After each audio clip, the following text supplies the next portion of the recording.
반갑습니다. 어른들의 공부방 성상원의 공사부입니다. 월요일은 심리학 공부방 시간이죠.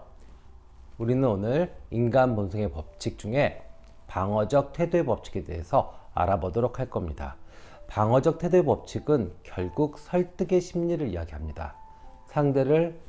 상대의 방어를 무너뜨리고 또 그 사람들을 움직이게 조종할 수 있는 그러한 능력들을 이 장에서 배우게 될 겁니다. 저 자신도 직장 생활을 할 때를 돌아보면 사실은 일을 좀 잘하는 편에 속해서 에이스였다고 생각이 들어요. 그런데 나와서 사업을 하면 제가 거의 대부분 어려움을 많이 겪었어요. 그거 왜 그러냐면 저는 그 공리, 그 다음에 진실, 이거에 포커스를 맞췄어요. 그래서 우리가 열심히 해서 이렇게 하면 다 되는 거야 라고 생각을 했었는데 사실은 사람은 그걸로 움직이지 않더라고요. 진실로 공리로 움직이지 않고 오히려 인간 본성에는 인간을 움직이는 정말 키워드가 다른 것이 있다는 걸 이번 기회에 제가 알게 됐습니다. 그래서 저도 깜짝 놀랐고요. 그리고 여러분들도 저랑 같이 공부하시면서 내가 그 전에 몰랐던 거, 실수했던 것들 이거에 대해서 느끼시게 될 겁니다.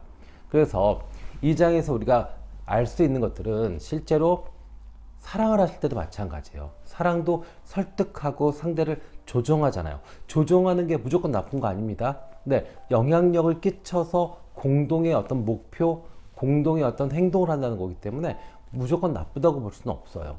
그죠? 그래서 사랑을 할 때도 필요하죠. 그 다음에 돈을 버는 일, 그죠? 이런 것도 필요하고요. 아니면 공부를 하는 일도 필요합니다. 같이 스터디를 한다든지 이런 거 할 때도 필요하죠. 또 정치를 하는 사람들한테는 이 능력이 너무 필요하죠. 제가 지지하는 정치인이 한 분 계신데 이게 안 돼요. 그래서 참 좋은 사람임에도 불구하고 이렇게 국민들한테 선택받거나 지지받기가 좀 어려운 그런 상황에 놓여 있는 분이 계십니다. 누구라고 얘기 안 해도 아실 겁니다. 네. 자, 그러면 책 내용으로 한번 들어가 볼까요? 네. 그러기 전에요. 제가 예전에 읽었던 책입니다. 어떻게 원하는 것을 얻는가. 20년 동안 연속해서 왓튼 스쿨의 최고 인기 강의였다라고 합니다. 작가는 스튜어트 다이아몬드 교수입니다. 이 책도 상당히 좋은 책이에요. 그런데 이 책보다 오히려 로버트 그린의 인간 본성의 법칙이 아주 예리하고 차갑게 진실을 이야기합니다. 그래서 저는 오히려 이 정말 이 어떤 협상의 기술 뭐 이런 것들을 이야기하는 왓튼 스쿨의 이 책보다 오히려 오늘 공부하시는 것이 훨씬 더 도움이 되실 거다라고 감히 말씀드립니다. 자, 작가는요 미국의 정치인을 한 명 예를 들어서 설명합니다. 린드 존슨이라고 합니다. 린드 존슨은 존 F 케네디가 암살당할 때 부통령으로 있었던 민주당 의원입니다. 신출내기 시절부터 야망이 대단했어요. 그래서 약간은 좀 오만하고 그 다음에 성격이 급하고 이런 것으로 알려져 있었던 사람입니다. 그런데 실제로 그 사람을 만나게 되면 모든 사람들이 의외로 부드럽고 그리고 인내심이 많고 그리고 경청하는 태도를 갖고 있고 또 유머 감각이 뛰어나고 또 신뢰를 중요시하는 그런 모습에 반했고 또 지지자가 되고 그렇게 됐다고 합니다. 자, 린드 존슨은 대통령이 되고 싶은, 내가 추후에는 꼭 대통령이 될 거야. 그래서 실제로 대통령이 또 됐어요. 그래서 대통령이 꼭 될 거야 라고 생각을 했던 야심만만한 젊은 정치인이었는데 자기가 그것을 가지고 내세우면 계속 적이 생긴다는 걸 깨닫게 된 거예요. 그래서 오히려 반대 전략을 쓰게 됩니다. 그래서 그러니까 대중을 한꺼번에 휘어잡는 카리스마 있는 그런 정치인 아니면 그런 모습 이것을 내려놓고 오히려 1대1로 만날 때 정말 얘기 잘 듣고 인내심이 많고 그 다음에 유머 감각이 뛰어나고 그 다음에 신뢰를 주는 그런 모습으로 한 사람 한 사람을 포섭했다고 합니다. 그래서 결국에는 부통령, 대통령까지 올랐다 이렇게 알려져 있습니다. 자, 그러면 그 인간의 어떤 방어막을 해제시키는 그 황금 열쇠는 과연 무엇이냐? 결국에 작가는 이야기합니다. 인간은 나라는 인격을 방어하고 보호하려는 측면을 발달시킨다라고 이야기합니다. 이것은 어린 시절에 내 몸이 차지하는 영역을 인식하면서부터 발달한다고 합니다. 맞죠? 네, 우리가 맞잖아요. 한 걷기 시작하면서부터 우리는 공간력이 생깁니다. 그죠? 여기까지. 내 영역. 그래서 갑자기 어떤 새로운 물체 이런 것들 아니면 생물 같은 게 확 내 공간으로 들어왔을 때는 깜짝 놀라서 울고 그러죠. 예, 그게 이제 걷기 시작하면서. 그러니까 분명히 이 인격은 공간의 지각부터 발달한 것 맞습니다. 이렇게 됐던 것이 어떻게 되냐면 결국에는 이 존엄성으로 확장이 됩니다.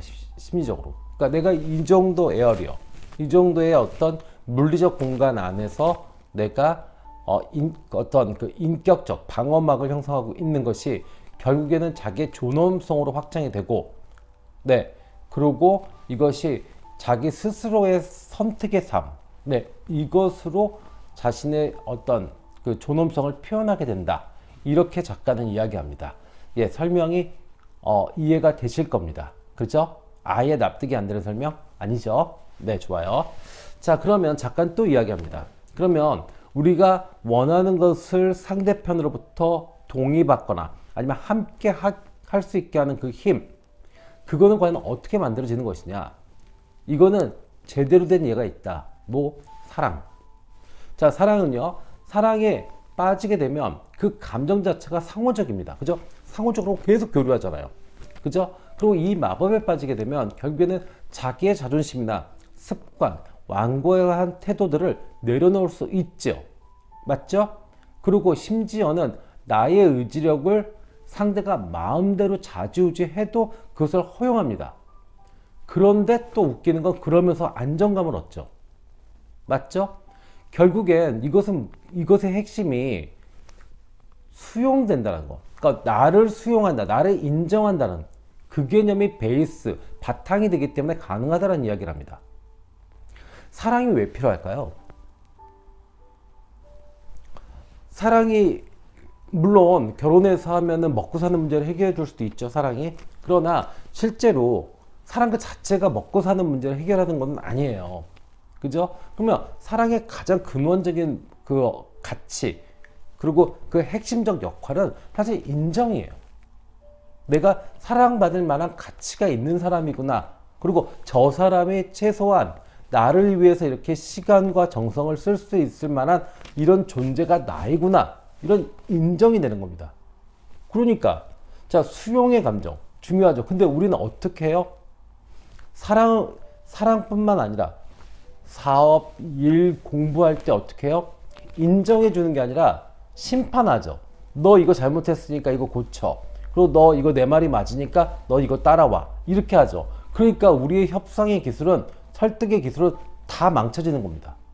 저도 그랬어요. 정말로 너무너무 좋은 아이디어와 충분한 자금을 가지고도 있는데도 사람들이 안 움직여요. 심지어 제가 월급 주는데도요. 여러분들도 지금 경험하고 계시는 분들 계실 거예요. 사랑하실 때도 마찬가지죠. 집에 데려다 주고 데리고 오고 모셔다 주고 모시고 오고, 정말 막 여행 가자 그러면 여행 뭐 해서 다 비용되고, 그리고 정말 머슴처럼 하는데 정말 내 마음은 몰라주는 것 같은, 네, 그런 느낌 드시는 분들 계실 거예요. 그거 왜 그러느냐? 나도 모르게 내가 말이나 행동에서 이렇게 상대를 인정하거나 수용하는 것이 아니라 심판하려고 했기 때문에 그렇다는 거죠. 아셨죠? 그래서 이 원하는 것을 얻으시려면 상대를 인정해야지 심판하면 안 됩니다. 네. 그리고 작가가 정말 뼈 때리는 이야기를 합니다. 무슨 얘기냐면 인간의 본성이라는 게 있대요. 인간의 본성이 첫 번째, 인간은 자유의지대로 행동한다라고 믿고 싶어 한대요. 그러니까 나는 내가 선택한 거야 라고 믿고 싶어 한대요. 두 번째는요, 자기 자신이 똑똑하다라고 인식한대요. 세 번째는요, 자기 자신이 좋은 사람이라고 인식한대요. 자, 이거는요, 뭐 특별히 더 똑똑하거나 특별히 잘난 사람이 몇몇에 국한되는 이야기 아닙니다. 네, 모든 인간이 다 그래요. 그러니까 심지어는 서울역에서 계시는 노숙자들도 그러고요. 그 다음에 정말 일 안 하고 맨날 임금 투쟁하는 노조에 있는 분들도 이러시고요. 대기업의 CEO도 이렇고요. 그리고 저희 딸도 이렇고 저희 아들도 이럴 겁니다. 근데 저는 이거를 인정을 못했어요. 뭐든지 다 자기 의지대로 하고 싶어 한다는 것. 예, 그리고 최소한 그렇게 납득하려고 하는 그 심리 상태, 그걸 이해를 못했고요. 그리고 자기 자신이 똑똑하지 않다라는 거에 대한 개념이 있을 줄 알았어요. 그래서 진실을 이야기하거나 더 나은 방향을 제시하면 마치 수학 문제를 못 푸는 걸 선생님이 풀어주면 정말 신기해하고 감사해야 할 줄 알았어요. 근데 사람들은 안 그렇더라고요. 오히려 반항하더라고요. 네. 그리고 분명히 자기가 부족한 사람이라는 걸 알고 자기가 나쁜 사람일 수도 있다라는 걸 인정할 줄 알았어요. 근데 아닌 거예요. 사람은 이렇게 세 가지가 기본적으로 코어가 되어 있는 겁니다. 그렇다면 이걸 인정해야 돼요. 네, 거기부터가 이 설득과 협상과 조정의 기술이 들어가는 겁니다. 아셨죠? 그래서 앞으로 어떤 이야기를 하실 때도 이거를 기본적으로 저 사람들도 자기 의지대로 행동했다라는 기분을 만들어줘야 되는 거구나. 두 번째, 저 사람들이 어떤 지적받지 않도록 어떤 무식하거나 무능력한 부분에 대해서 지적받지 않도록 해줘야 된다라는 거. 그 다음에 자신의 어떤 그 과한 행동들, 이런 것들이 분명히 어떤 그럴듯한 변명들을 할 텐데 그것을 어느 부분, 일정 부분은 인정해 줘야 된다.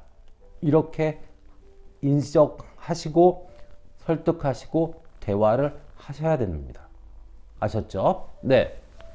그래서 작가는 이야기합니다. 실제로 설득의 상황에 직면하게 되면 우리가 부딪히게 되는 상황은 세 가지 정도가 된다라고 이야기합니다. 첫 번째, 나도 모르게 상대의 자기평가. 아까 얘기했죠. 자기평가 3개요. 3개 중에 어느 한 부분을 자극할 수 있다라는 거. 그 다음에 두 번째, 상대의 자기평가를 중립적 위치에다 놓을 수 있다라는 거. 그러니까 그건 건들지 않는 거죠. 세 번째는요. 마지막은 가장 좋은 방법이죠. 상대의 자기평가를 적극적으로 긍정해주는, 네, 이렇게 되는 경우가 있다고 합니다. 제일 나쁜 거는 나도 모르게 상대의 자기평가를 건드는 거죠. 이랬을 때는 방어적이고 저항적으로 밖에 나올 수밖에 없겠죠. 그러고서 이제 점점 논쟁이 심해지게 되면 어떻게 돼요? 억지로 일하는 척 하거나 아니면 다른 마음을 먹거나 이럴 수 있겠죠. 네. 그러면 원하는 효과나 원하는 결과들은 나오기 어렵겠죠. 그리고 상대의 어떤 그 자기평가, 이거를 중립적 위치에다 놓았다 라고 했을 때는 계속 차분하게 감정을 섞지 않고 이성적으로 논증을 하면서 설득을 해 나가야 되는 거죠. 네, 그렇고요. 그 다음에 상대의 어떤 그 자기평가를 긍정적으로 인정해 줬다. 네, 우리가 그랬을 때는 실제로 이제 어떻게 되냐면 우리 인간들이 사실은 자기 불안, 자기 의심에서 계속 시달립니다. 그러니까 그 누구도 확신에 가득 차서 행동하진 않아요. 예, 그런 척을 할 뿐이죠. 그런데 누군가 제3자가 인정을 해주었다.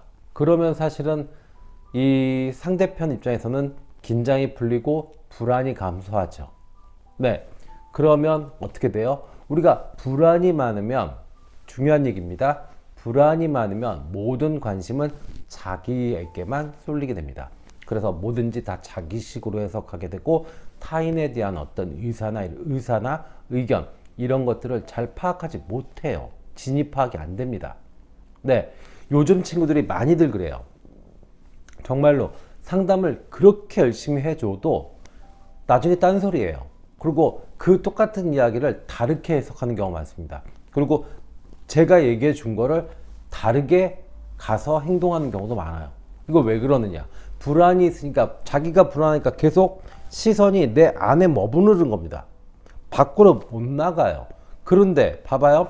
자, 이 상대편의 자기 평가를 긍정적으로 인정해 주면 불안하지가 않으니까 어떻게 돼요? 시선이 나한테 옵니다. 그럼 어떻게 돼요? 나의 의견, 나의 말, 나의 표정, 거기에 집중할 수 있겠죠. 그러면 우리가 원하는 걸 얻을 수 있잖아요. 그죠? 네, 맞아요. 그래서 작가는 또 이야기합니다. 상대의 마음을 사로잡는 5가지 전략에 대해서 이야기합니다. 첫 번째, 심취해서 듣는 사람이 되라. 두 번째, 사람들을 적절하게 기분 좋은 상태에 빠뜨려라. 세 번째, 상대의 자기 평가를 긍정하라. 아까 이야기했죠? 네 번째, 상대의 불안을 누그러뜨려라. 다섯 번째, 상대의 저항과 고집을 역으로 이용해라. 이렇게 됩니다. 자, 그러면 우리가 이제 이야기를 좀 해볼까요? 자, 상대의 마음을 움직이는 전략. 첫 번째, 심취해서 듣는 사람이 되라. 네, 이거는 기본적으로 우리가 이제 마음을 리셋하셔야 돼요. 사람을 이제부터 탐구한다고 생각하셔야 돼요. 네, 그리고 자기 말을 좀 줄이고 좀 가벼운 어떤 즐거운 인터뷰를 하듯이. 인터뷰가 뭐예요? 속을 본다는 얘기잖아요. 그래서 상대편이 주인공이 되도록 해주시면 좋아요. 그러면 상대편은 자기가 말을 많이 하니까 어떻게 돼요? 주인공이 된 것 같고 즐겁고 긴장이 풀립니다. 그럼 즐겁고 긴장이 풀리면 어떻게 돼요? 오히려 허점이 보이죠. 상대의 어떤 불안감이나 채우지 못한 욕망, 이런 것들이 보일 겁니다. 그럼 이제 우리는 그 사람의 어떤 불안과 욕망의 키워드를 아니까 어떻게 해요? 거기를 어떻게 대응을 해서 협상을 할지, 조종을 할지가 나올 수 있겠죠. 맞죠? 네. 자, 좋아요. 두 번째요. 자, 적절하게 기분 좋은 상태를 유지하게 해라. 이거는, 자, 심판하지 말라는 얘기를 다시 한번 합니다. 심판하지 마세요. 네. 인정해 주시면 됩니다. 예. 받아주시면 돼요. 그래서 이것은 특히나 표정, 바디랭귀지, 이런 거 중요합니다.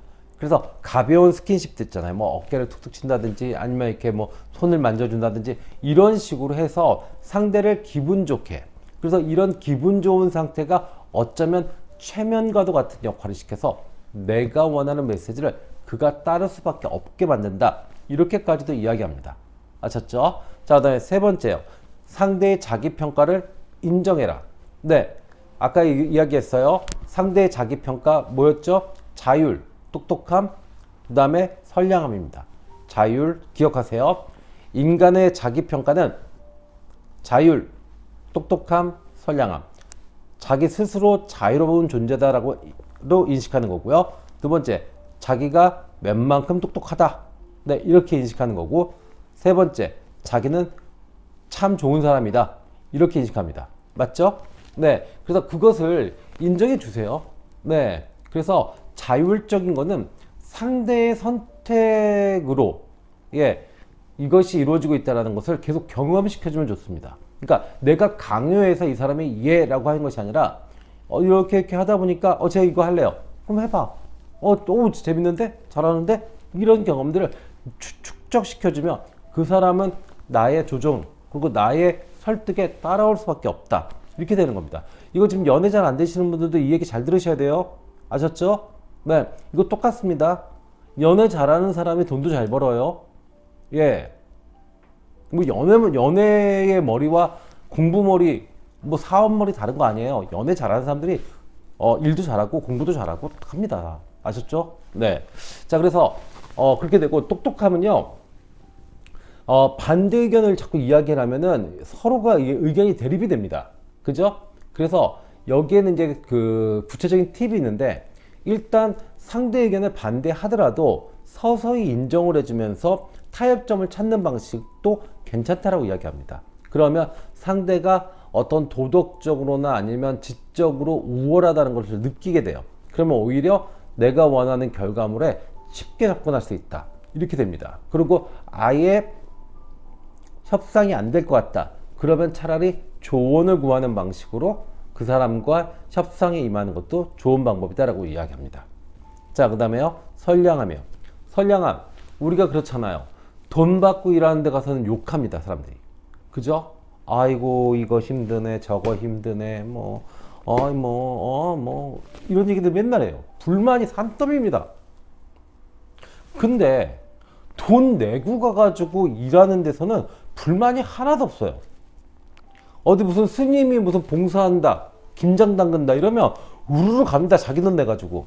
가가지고 쇠가 빠지게 일을 합니다. 그리고 좋다고 그러고 와요. 김치 한 두어 포기 얻어서. 그게 잘못됐다는 게 아닙니다. 인간의 본성이라는 게 그런 거예요. 우리는 선량함에 대한 욕구가 있어요. 그래서 자기의 행동이 상당히 큰 가치가 있다라고 인식하면 거기에는 뭔가 그 맹목적으로 따라 들어가려고 하는 게 있습니다. 그러니까 이 자선 사업을 한다든지 아니면 종교 단체들이 움직일 수 있는 근본적인 힘이 생기는 거죠. 맞죠? 만약에 절에서 교회에서 뭔가 하실 때마다 알바비를 드려요. 그러면 그만큼 오셔서 일하시겠습니까? 안 해요. 오히려 자기 돈 내니까 오는 겁니다. 그래야 뭔가 가치가 있는 것처럼 느껴져요. 그러니까 심리적으로 보상받는 겁니다, 이게. 아셨죠? 그래서 여러분들도 자기 사업을 하실 때 이 영역을 꼭 신경을 쓰셔야 됩니다. 아셨죠? 자, 그 다음에 네 번째요. 상대의 불안을 누그러뜨려라. 네. 불안을 건들지 않는 게 가장 좋은 방법입니다. 그리고 아까도 얘기했지만 상대가 말을 많이 하면 어떻게 돼요? 불안과 이 욕망, 이걸 찾아낼 수 있으니까 그 다음에 대응을 하면 좋죠. 그런데 만약에 불안을 내가 건드렸다. 그쪽에서 만약에 반응이 좀 이렇게 영린이라고 하잖아요. 그죠? 이렇게 탁 반응이 올라온다고 했을 때는요. 오히려 빠르게 불안을 칭찬해 주세요. 네. 그 핸디캡을 오히려 칭찬해 주세요. 그때 뭐 빈정거리서 칭찬하지 마시고요. 진심으로요. 그러면 오히려 관계는 좋아질 수 있다. 이렇게 이야기합니다. 그리고 또 상대의 저항과 고집을 역으로 이용해라는 것도 있습니다. 이건 뭐냐면 일단은 불안이 높고 그리고 저항감도 높은 사람들 그리고 자기평가가 낮은 사람들이 있어요. 이 우리나라도 참 문제가 뭐냐면 갑질보다 을질이 더 심한 나라입니다. 이제. 네. 일 안 해. 자기 어떤 존중감은 전혀 없어. 그런데 뭐 하자 그러면 못하겠는데요. 안 할래요. 돈 더 주세요. 이러신 분들 너무 많아요. 네. 그죠? 이제 이런 사람들은 과연 어떻게 해결을 하느냐. 분명히 여러분들이 조금 더 나은 삶을 사시거나 조금 더 멋진 삶을 사시려면 이런 사람들을 해결해야 돼요. 그죠? 그러면 어떻게 해야 돼요? 첫 번째, 감정을 이용해라. 두 번째, 상대의 언어를 이용해서 설득해라. 세 번째, 상대의 고집을 이용해라. 자, 첫 번째요. 감정을 이용하는 것은요. 상대가 가지고 있는 그 저항감을 역으로 이용하는 겁니다. 예. 그러니까 이제 단순하게 이용하시면 안 돼요. 그래서 예를 들자면은 지금 여기서 예를 든 건 이런 게 있습니다. 마약을 중개하던 10대 소년이 정학을 당하고 그 학교에 못 나오게 됐어요. 그리고 집안에 갇혀 있는 벌을 받게 됩니다. 그러니까 심리상담사가 어떤 아이디어를 내냐면, 네가 학교에 못 오면 분명히 교장 선생님은 네가 성적이 떨어질 것이다. 그렇게 예상하실 거다. 그러니까 네가 성적을 좀 공부를 안 하고 성적을 좀 떨어뜨려라. 그래서 교장 선생님 눈에 잘 들어야지. 그래야 다시 학교를 가서 힘들지 않겠니? 그러니까 공부하지 말고 그냥 집에서 놀아라. 차라리. 이렇게 이야기한 거예요. 그랬는데 이 아이는 어떻게 했냐면 교장 선생님이 미웠던 거예요. 그러니까 어떻게 해요? 죽어라 공부를 한 겁니다. 그래서 오히려 성적을 더 많이 올리고 이렇게 됐다고 예를 들어서 설명합니다. 우리 이런 예들이 있어요. 실제로 사업을 하시거나 일을 하실 때 이런 식으로 을질 하시는 분들 이거 해결하려면 이런 전법 좋죠. 두 번째요. 상대의 언어를 이용해라. 여기서 얘는 그 독실한 기독교 신자인 젊은 부부의 이야기입니다. 서로 사랑하지도 않고 부모님의 어떤 기대 때문에 결혼을 했는데 너무 안 맞아요. 그래서 결국에는 이혼을 결심을 하는데 그 이혼을 그들은 우호적인 이혼이다 이렇게 표현을 했어요. 그러니까 정말 서로를 위해서 이혼을 하는 거예요. 그래서 우호적인 이혼. 그러니까 심리 상담사 밀턴 에릭슨이 그 단어를 그대로 이용해서 제안을 합니다. 그러면 우호적인 하룻밤을 한번 보내시고 난 다음에 이야기를 해보시죠. 그래서 그들은 우호적인 하룻밤을 보냅니다. 그리고 이혼을 취소합니다. 네. 정치하시는 분들이 이거 잘 써먹죠. 네. 자, 좋아요. 그 다음에 상대의 고집을 역용한다. 자, 고집스러운 행동을 계속 반복합니다. 그러면 그것을 이용해서 원하는 결과를 얻는다라고 이야기합니다. 이거는 일본의 고승의 이야기인데요. 하쿠인 에카스라는 일본 그 승려의 이야기입니다. 예, 아주 자린고비 이 그 전당포 주인이 절에 오지도 않고 그다음에 계속 절에 대해서 불만이 많았어요.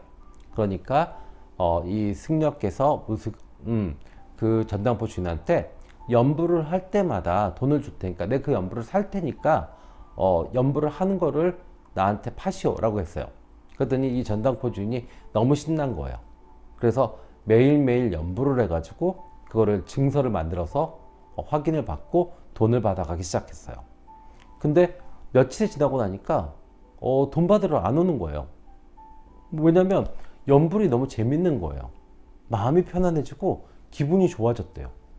그래서 뭐 돈 안 받아도 된대요. 결국에는 이 전당포 주인은요, 이 절에 가장 큰 시주를 하는 어떤 신자가 됐다. 이렇게 이야기가 끝납니다. 자, 오늘 살면서 너무 중요한 이야기. 나 혼자서는 살 수 없는 사회적 존재이기 때문에 함께 하는 데 있어서, 그리고 정말로 어떤 더 큰 미래, 더 발전적인 미래를 위해서 설득과 협상과 이런 것들의 기술이 필요한데 오늘 그것을 공부하는 시간이 됐습니다. 마지막으로 정리하겠습니다. 딱 한마디로요. 인간은요, 진실 그리고 공리에 관심 있는 것이 아니라 자기 자신에 대한 인정 그리고 지지에 관심을 갖고 움직이게 됩니다. 그러니까 여러분들이 사랑을 하시든 사업을 하시든 공부를 하시든 무엇을 하시든 간에 사람을 움직이려면 먼저 인정과 지지가 먼저입니다. 아셨죠? 자, 저희 영상이 도움이 되셨다 그러시면 좋아요, 구독 부탁드리고요. 또 일을 하시거나 사랑을 하시면서 고민이 많고 힘드시다 그러면 언제든지 060-700-4579로 전화 주시면 타로스타가 여러분들의 고민을 정확하고 빠르게 해결해 드리도록 하겠습니다. 지금까지 공사부였습니다. 감사합니다.